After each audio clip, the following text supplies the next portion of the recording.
Here we have a Swan. There are a lot of different models, so there will be slight variations, but the color coding is all going to be the same.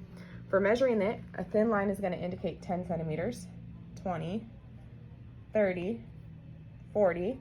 Here we have a thick, so that's going to be 50. A thick and a thin is going to be 60, 70, 80, 90, and two thicks is going to be 100.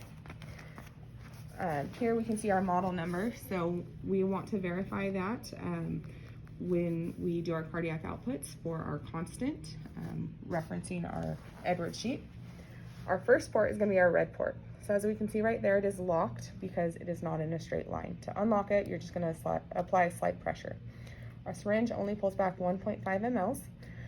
When it comes time to inflate, what you're going to do is pull back your syringe, fill it with 1.5 mLs of air, attach our syringe. As we're watching our pulmonary artery waveform, we're going to slowly inflate. The moment it turns to a wedged waveform, we're going to hold the syringe right there, long enough to get a tracing of your wedge waveform to evaluate. No more than 2 respiratory cycles or 10 seconds.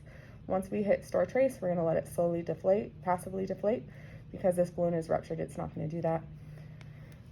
We're going to expel our air, reattach our syringe, and then we're going to lock our line. Our first port is going to be our CBP, which is our blue port. So our blue port we're going to attach to our cardiac output. So we're going to have our bag of D5W and that 10 ml syringe, and then we're also going to have it connected to our pressure tubing, our specialized Swan pressure tubing that will monitor our CAPP and our pulmonary artery waveforms. Our next port is going to be our PAP.